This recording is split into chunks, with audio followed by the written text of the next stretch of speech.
你知道100多年前的华侨是怎么建房子的吗？就连土匪看见之后都会惧怕它3分。这里是电影《让子弹飞》的取景地开平碉楼，它是集防御、居住为一体的奇特建筑，里面机关重重，暗道无数，比古代的瓮城还要更胜一筹。哪怕你会降龙十八掌，都奈何不了它3分。今天阿波就带你去揭秘开平第一碉楼瑞石楼里面到底长什么样。走吧。我们现在已经来到瑞石楼里面了，从这里看瑞石楼啊，真的是太壮观了，不愧是开平第一碉楼。这里呢就是他们家的大门了，这个大门可以说是机关重重，而且这个门呢从这边往里头推是推不开的，你只有从这里往左边才能够慢慢的推开。这是第一层门，门的里面呢还有一层门，这是第2层门，而且你进来之后会发现啊，上面会有3个枪眼。这个枪眼呢，就是防止有土匪破门而入的时候，他们在楼上可以直接拿枪对你进行射击，来保护楼里面居民的安全。而且进来之后啊，里面居然还有一层门，这层门是纯钢铁的，用枪都不一定能够打得穿。而且呢，2扇一关，哪怕你是个武林高手，想要进来都是非常困难的。那么里面长什么样？带你们来瞧一瞧来。我们现在呢已经进入到碉楼里面来了。这里呢，就是当时的华侨黄必秀先生为了保护家人的安全，在1926年建成的一栋碉楼。它具有防御性、居住性、防洪性等等很多的功能集于一身。这个是碉楼的1层，大家看这个1层，虽然说不是特别的豪华，但是它的家具啊，敢说能够让你大开眼界。来看看这个凳子，这个凳子呢，据说是用酸枝木做成的。酸枝木做成了这么大的椅子，在当今已经非常非常罕见了，而且它还有2个，边上一个，这边也有一个。据说这个凳子啊，现在就能够价值将近10万块钱。我们现在带你们到2楼、3楼，一层一层的去参观一下这个碉楼里面到底有哪些秘密。你们过来看一看，这样的楼梯你见过吗？这个楼梯啊，可不是一般的楼梯，你来看看这个木头。这就是以前的金堂木，据楼的后人介绍，就这么一块，如果现在来制作的话，大概就价值1000万。这个楼梯啊，踩上去都是满满的金钱的感觉。那上去之后呢，就直接可以抵达到2楼了。这边有个细节，因为我们说碉楼最主要的作用是为了防御，其次呢是为了居住。那么万一啊，它被土匪给攻破了，你及时躲到2楼来，把这个铁门给它关上。土匪想要冲到2楼是非常困难的，所以2楼、3楼长什么样，带你们上去看一看。楼层越低，防御就越重要。你看看100年之前他们窗户上的栅栏装的多厚实，这个铁的直径大概有将近2公分左右。为什么要装这么厚？其实就是为了抵御万一有土匪想要翻窗而入的话，刚好它可以把它拦在外面。你锯吧又锯不开，你掰又掰不断，所以它能够起到一个防御的功能。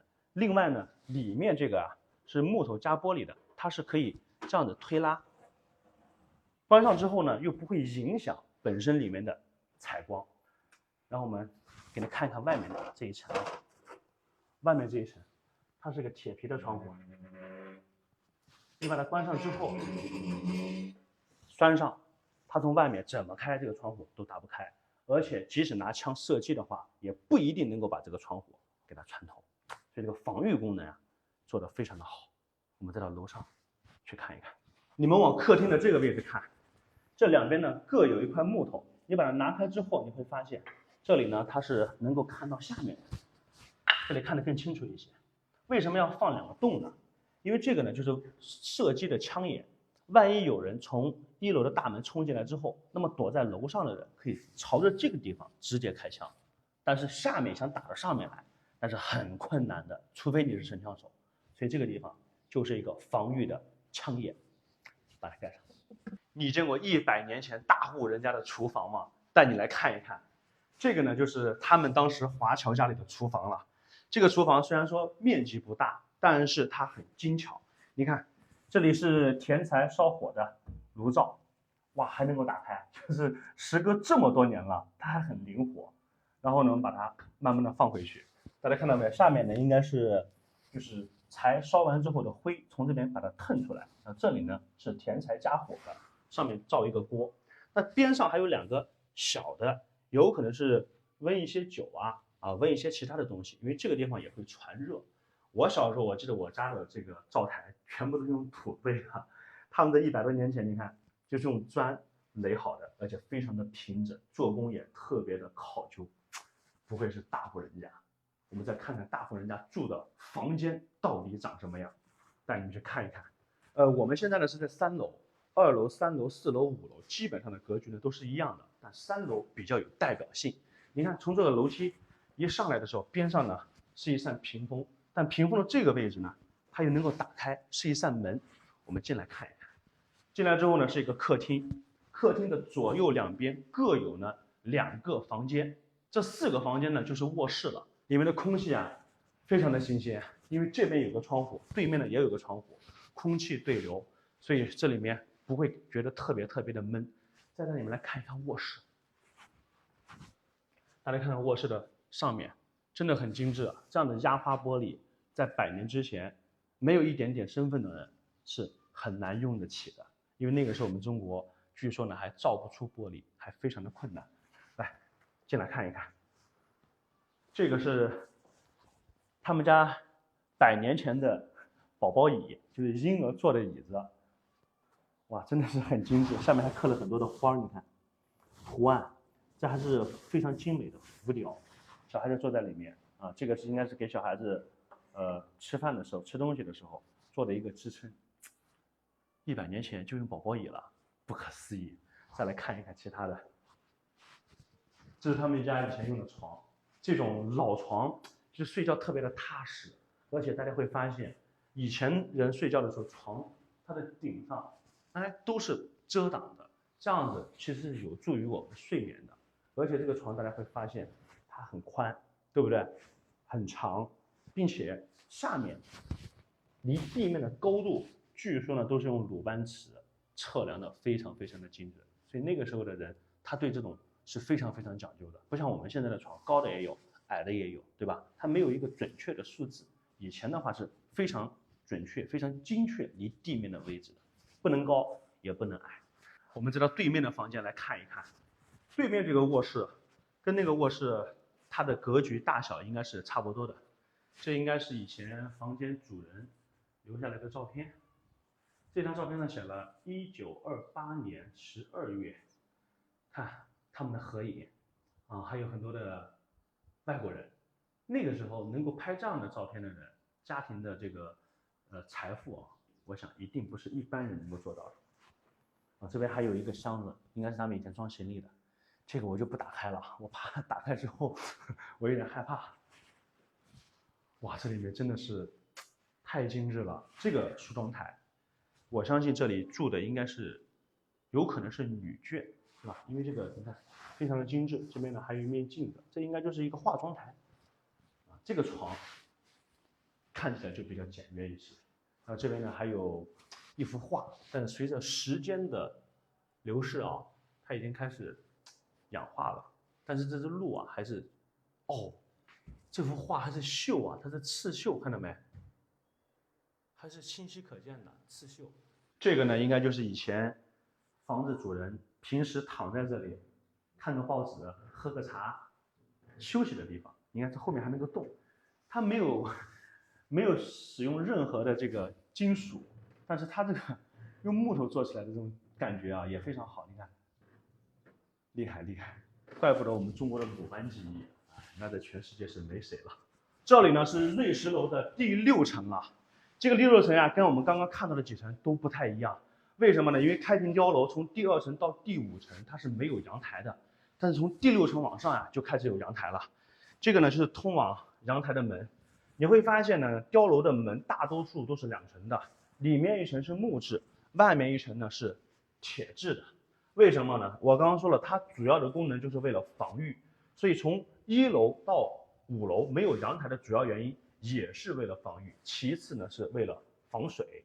所以你从外面去看它很高很长，而且窗户都很小，就是怕土匪会攀爬往上。那么从这个阳台出来呢，外头还有一个我发现的秘密，来带你们来看一下。大家看看这个墙体的厚度大概有将近40公分左右。全部呢都是用很牢固的砂石堆砌而成，所以异常的坚固。而且下面你会看到这里呢就是以前留下来的机枪眼，这个机枪眼是一个 T 字形，里面的宽，外面比较窄，所以非常适合射击。如果你去过像嘉峪关呀这些比较著名的关隘啊，你会发现它很多的这个地方，古代射弓箭的这个口都跟我们这个枪眼形状是差不多的，所以它就是为了保护碉楼专门设计的一个机枪眼。其实那个时候，很多的这个华侨家里面是有枪的，就是为了保护自己的安全。然后这边还有，带你们来看看，像这个枪眼的话，它就是从这里可以直接射击到1楼，往下直接射击，你在下面的人基本上是没有可以躲藏的地方，而这里呢就可以往远处射击，所以它的角度是非常多的。如果里面的人够多，枪支够多的话，你在下面基本上是无处躲藏，所以想要轻易的攻进碉楼里面进行打劫是非常困难的。而且这里啊，带你们来看看，这个柱子望过去啊，是不是感觉仿佛你像来到了罗马一样，这么多的罗马柱？所以碉楼它是中西合璧的一种建筑形式。也有人传言说呢，当时的华侨啊是在外面请了设计师设计好之后，然后再回到自己的家乡开始施工。那么如果家乡的一些这个工人他不会按照这种图纸来施工的话，甚至有些人建造碉楼都是把一些设计师、建筑师从外国把他请到我们当时的广东来进行碉楼的建设。所以你看看，站在这里仿佛就像来到了古罗马的宫殿一样。这里呢就是碉楼的第7层了。那么这个地方呢，虽然说空间不是很大，但是它对于碉楼来说很重要，因为这里是供奉他们祖先牌位的一个地方，所以碉楼主人对这里是非常敬重也非常尊敬的。从这里出来呢，就能够看到外面的景色了。你看，整个巴洛克建筑的风格，哇，淋漓尽致。但是这里呢，还有一个非常重要的机关，就是我们现在所看到的这个小房子，它像一个燕窝一样。名字呢叫角亭，在碉楼的4个方向，东西南北会各有一个。它的作用呢，第一呢是起到眺望，第二呢为了防御。大家有没有看到下面有个孔？这个孔呢设计的很好，外面的一圈呢比较小，里面一圈比较大。就是你从外面往里面射击的时候很困难，但是从里头往外面射击瞄准的时候就非常的简单。所以这里呢是一个射击孔。你看这一个燕窝里头就有1个、2个、3个射击孔，而且你往这边走，前面呢还有一个燕窝，所以它在楼上呢一共有4个。哇，这一栋碉楼真的是太高了。我们现在大概呢应该是来到了第8层。第8层这里呢是一个不大的空间，但是边上放了以前主人留下的一个照明灯。这个照明灯的主要作用是什么呢？因为碉楼的主要作用就是为了防御，所以照明灯就是为了防止晚上如果有土匪过来进攻的话，那么照明灯可以直接放在这里，照射到下面很大的空间，清清楚楚的就能看到土匪。所以你站在这里，有没有一种感觉一览无余？即使是晚上，加上照明灯的照射，也能够更好的进行一个防御跟探照的功能。我们再往上走，上面还有一层，这上面还有一层，应该就是瑞士楼的最后一层了。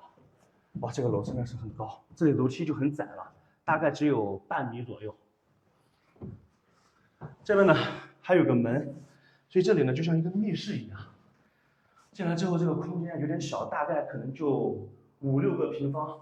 大家可以看看这个四周，它是一个8边形，再往上的话就是一个拜占庭风格的穹顶。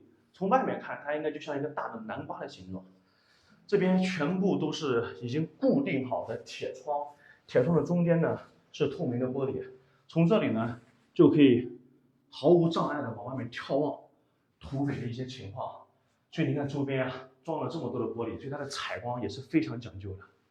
哇，真的是佩服100年之前华侨建碉楼的勇气，为了保护家人安全的这种可贵的精神。我们现在从这里往下走，小心一点。哇，真的是大开眼界啊！我去过这么多古建筑当中，碉楼是我近来我觉得最有意思的建筑之一。